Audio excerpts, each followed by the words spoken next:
घर तो मिल गया लेकिन 3 साल बाद भी पानी नहीं। नागपुर में पीएम आवास योजना के 800 परिवारों का बड़ा आरोप।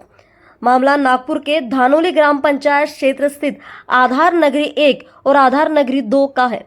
यहाँ प्रधानमंत्री आवास योजना के तहत रहने वाले करीब 800 परिवारों का आरोप है कि 3 साल बीत जाने के बाद भी उन्हें नियमित पानी नहीं मिल रहा है। रहवासियों का कहना है कि घर देते समय स्थायी जलापूर्ति का वादा किया गया था, लेकिन आज भी पानी के टैंकरों के भरोसे जिंदगी चल रही है। अब लोगों ने प्रेस कॉन्फ्रेंस कर सरकार से जल्द स्थायी समाधान की मांग की है। क्या सिर्फ घर देना ही काफी है या पानी जैसी बुनियादी सुविधा भी सरकार की जिम्मेदारी है? इस मामले में आपकी क्या राय है, कमेंट कर जरूर बताएं। धानोली गट ग्राम पंचायत धानोली, तहसील हिंगणा, जिल्हा नागपूर। आमच्या इथं 2023 मध्ये आम्हाला पोजेशन मिळालेलं आहे। आधार नगरी म्हणून माडाने स्कीम बनवलेली आहे।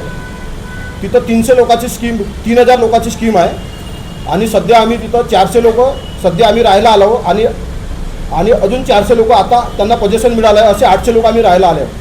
3 वर्षापासून आपलं प्रशासनाला आम्ही बरेच लेटर दिलेले आहे। प्रशासनाने जेव्हा स्कीम बांधत होतं तेव्हा आम्हाला सांगितलं होतं की तुम्हाला पाण्याची व्यवस्था सगळी व्यवस्था करण्यात येईल, म्हणून तिथं आम्ही गरजू लोकांनी आणि गरीब लोकांनी सगळ्यांनी आम्ही तिथं घरं घेतली। सगळ्यांचे तिथं म्हणजे तिथं 10-15 हजार कमावणाऱ्या लोकांनी तिथं आपले घरं घेतले, परंतु त्यांना पाण्यापासून आजही वंचित ठेवले जात आहे। 3 वर्षापासून आम्ही राहतो, नदीचं पाणी, नाल्याचं पाणी आम्ही यूज करत आहोत, परंतु प्रशासनाला आम्ही बरेच लेटर दिले, परंतु ते कानाडोळाच करत आहेत। आमच्याकडे त्यांचं लक्षच नाही आहे। आम्ही समीर भाऊ सर, माझं नाव कामिनी शेंडे आहे आणि मी आधार नगरीमध्ये राहते, डोंगरगावचं। सर्व सोयी आम्हाला उपलब्ध नाही झाल्या। 3 वर्षापासून आम्ही परेशानीमध्ये आहोत, सगळ्या गोष्टीच्या परेशानी आहेत। आणि जेव्हा आम्ही घर घेतलं 2017 मध्ये, तेव्हा आम्हाला हे म्हटलं होतं की तुम्हाला सगळं फॅसिलिटी आम्ही करून देऊ। निलावत साहेबांनी म्हटलं होतं तुम्हाला पाण्यापासून, आणि यांनी हे जे लोक आले होते आमच्याकडे तुम्ही घरं घ्या म्हणून, तेव्हा आम्ही खाली जमीन पाहून घेतली होती।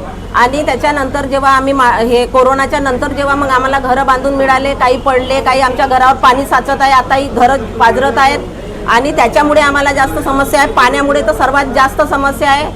सगळ्यात आधी सांगा की ही प्रधानमंत्री आवास योजना याचं बांधकाम त्यांची काय त्या जागेचे मालक आहेत,